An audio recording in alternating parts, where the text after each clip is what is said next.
How long? We can go right now. You ready? Is he coming though? Is he coming? Nah, that ain't happening. Herman, Nah, Shiloh need his own. he got stuck. He got the stuck pick in the, six today. hallway. Yeah, he got the pick six today.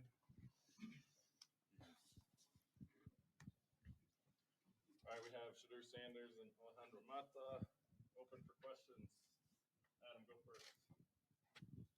Shador, again, some pregame, you know, uh, deals out against the other team at midfield. What happened there?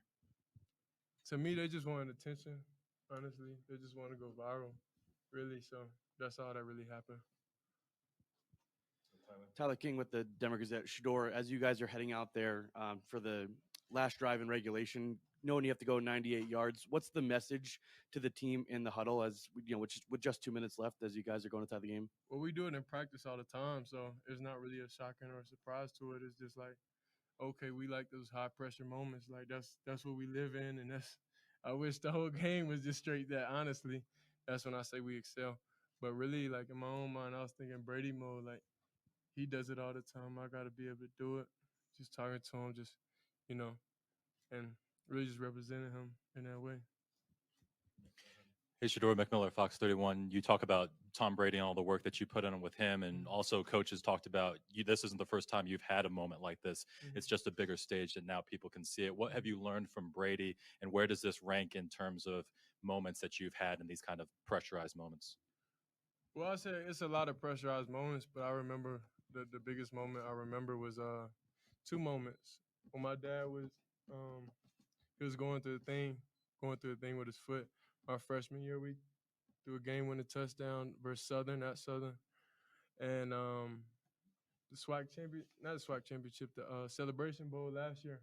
So it's just like I already knew what was required. I already been there before, so it's like I'm not gonna be able to live with myself honestly, like on a loss like that. Like I don't know, I wouldn't be able to sleep. So I just didn't want to go through that. Hey guys, Nikki Edwards, CU Sports Report for Shador. When you saw Travis go down, this was a very chippy game. You guys were fighting with each other back and forth, and you saw Travis go down. Did you guys feel? Go ahead. Oh yeah, Charlotte come in. Yeah, he's coming. Did you guys feel extra emphasis to win this game for him and just ultimately come out with a win? Hold on. How's everybody doing? We gotta give a round of applause for the pick six, man.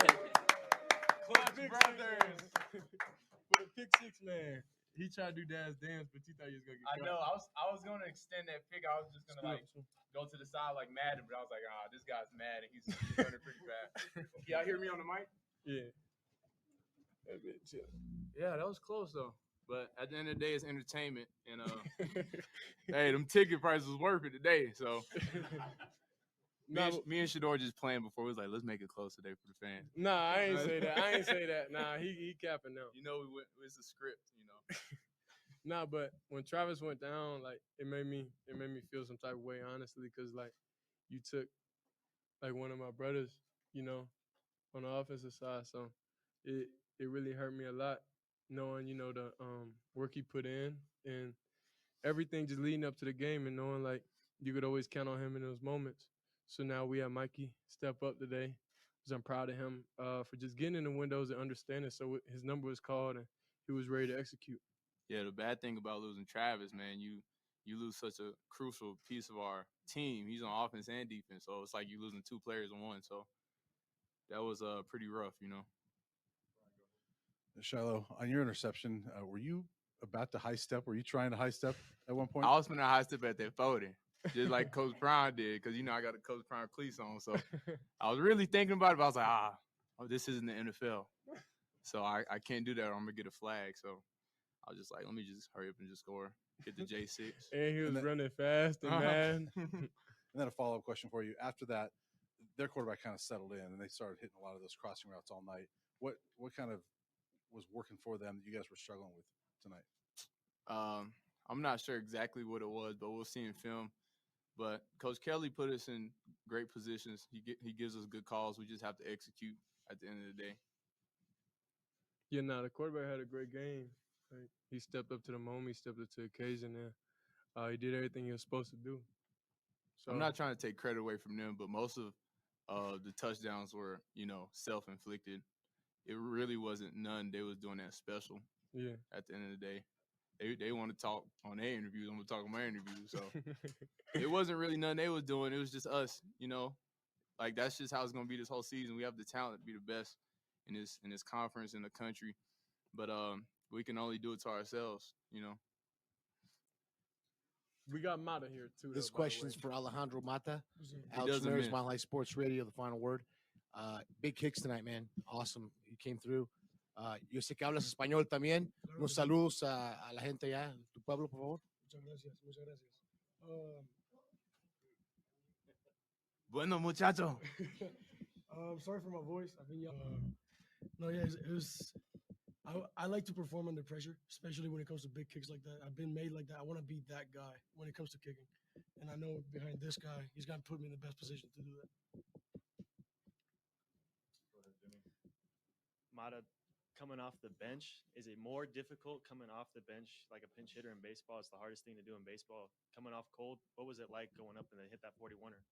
No, it was. It's definitely harder, especially my original kicking cleats kind of broke in the warm up, so I had to wear the ones that I wore last season, and these cleats did not miss last season as far as I'm concerned. The magical cleats. The magical cleats. You gotta put them in a trophy case up there. I might have to, bro. I'm not gonna lie, but yeah, no, it's definitely harder just because you don't get as much warm up as you get as a starter, especially Jace. Great kicker. So it was definitely tough following him. Ariel Arsuto, 9 News. My question is for Shador. Last week, you said that it was your first time getting to experience crowd rush after the win. You got one again this week, but a very different type of win. What did this win feel like after everything?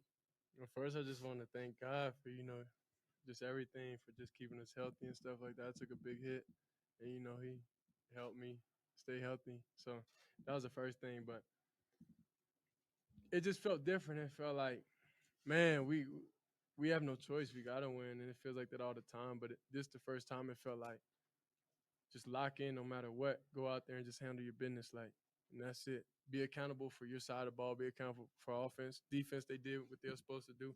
We just started slow, honestly. That's all it was, and we just can't afford to keep doing that week by week. So we just gotta look it up, look at the film, figure out what we keep doing wrong and what's the solution, and just be proactive with the calls. And the difference between this crowd rush and last week I stuck around on the field a little bit, but this week I went straight in the locker room. I promise you. As soon as the game was over, I went straight in the locker room. I'm telling you. Because it get pretty crazy out there. So that's, we're making improvements on and off the field, making smarter decisions. Joe Rico, My Last Sports Radio is the final word. This is for Shiloh. I saw at the end, I thought you were going to do a little bit of performing at the end, and then, you were tackled in the end zone. But, when you had the pick six, I think that, maybe it looked like it might be kind of one of those games where you would stretch it out, but it was a tight game. Can you talk about in the fourth quarter how that's going to come back later on in the year and how you guys might look at this game in it? Because there's going to be other close games down the road, I'm sure. We do what we need to do and listen to our coaches. We probably won't have any more close games like this, but we just have to fix our mistakes and correct them in practice and just keep making plays. The whole game, even when they was starting slow, it's like I know what they do. So I wasn't never stressed the whole game. I wasn't, trying to give motivational speeches. Like if you need motivation at this point, then you're in the wrong. You're in the wrong profession. So it's just football. And at the end of the day, we got it. If you don't know what it is, then you don't got it. So, we out there to win, and that's just what we do. Daryl Gonzalez at 303 Gonzo, all social media platforms. When is it that you guys soak in the victory and then it becomes more family time versus looking forward to next week's game? Like right now. yeah, like as soon as I'm going to go get an ice bath first before I leave, but go home, chill, Mondays is our off days too. So. Yeah, but that's really the time, like tonight, like 24 hours, the 24-hour rule, really. So really just tonight, get some good food tomorrow, chill, then back to business on Monday. Yeah, Monday's our day off. But that's when I usually get breakfast with Coach Prime because I'm the favorite son, you know. Shador, he don't be coming, but maybe this time he'll pull up. Nah, I ain't coming. But yeah, I mean, Coach Prime is always Coach Prime, so it's always like coach and family time all the time. He just wants the best from us, and he just wants us to be dominant. It's for all you guys. Jake Shapiro from The Fan. What was it like coming out behind Little Wayne? I ain't gonna lie, there was so many people out there. I was trying to find him when I was on the field. So it was crazy. I'm usually in the back really, so because I really just don't want to get trampled over and stuff like. Because a lot of people are running real fast out there. I'm not that fast. So I really stay in the back. So I seen Lil Wayne though. I seen him on the screen. I was like, if I was the other team, I'd be so scared right now. They got Lil Wayne over here, Coach Prime, you know, doing his thing. They got a whole animal running around. You know, that's pretty. Like and they winning right now. And they got so many cameras on them, everybody's watching. I would have been so scared if I was the other team. But like when Lil Wayne was performing, that's like, yeah, that was crazy. I don't think anyone's ever done that. No one's ever done that, has they? Nah, only in Jackson. That's it. Pat Rooney, Boulder Daily Camera. Shador, first half seemed like a struggle to get the ball down the field, really get the passing game going. Second half, started working the middle field, found Michael Harrison. Can you tell us a little bit about some of the adjustments you made at halftime to get things going? Really just, I don't know, really just taking a deep dive and understanding like, this is bad. what we was doing was very bad. So it's just like we can't consistently just be bad and just put all the pressure on the defense. So that was really the main thing coming out of halftime, and you know, getting with Coach Lou and him asking me what I like and what I'm able to see, and just trusting that everything we've seen on film is true. And shout out to them. They had a good way disguising a couple things. They really did. The corners played really good. So it was a good defense we playing against. They weren't no pushovers, but whenever we found out that's who they are and that's true to who they are, and there wasn't gonna blitz, then we was able to call them up. Because you saw what happened the first time they blitzed. Shiloh, I want to go off what you said a second ago. They weren't scared. And you guys maybe, it seemed like maybe caught up in the hype. Did you guys maybe get caught up in everything? And were you surprised by them not being scared by everything? I know what y'all think, but it's not really like that deep. It's a game, and you just have to go out there and play the game the right way. And if you're not in the right position, then they're gonna score. So at the end of the day, it's not really that deep. We just have to do our job on offense, defense, special teams all the time, and then we're gonna be that team that we are. If we don't, then we won't. It's a game. It's like chess, you know. You make the wrong move, you're gonna have to pay. Honestly, I'll say on the outside, of course, looking at the program, looking at the team, of course you're gonna think, okay, it could be distractions and stuff.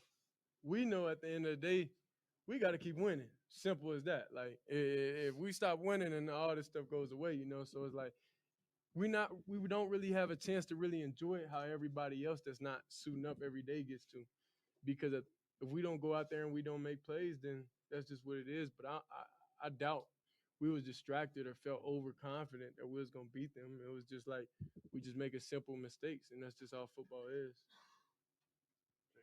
Question for Shiloh, Jake Schwannis, DMVR. You didn't have any turnovers until this game. What was it like to finally get two of them? Very impactful turnovers. Well, my first year at Chào tất cả các bạn là fan hâm mộ kênh YouTube của mình. Hôm nay mình xin gửi đến tất cả các bạn một tác phẩm chú Pokemon Kozusu. Bây giờ mình sẽ bắt đầu làm video này. Mọi người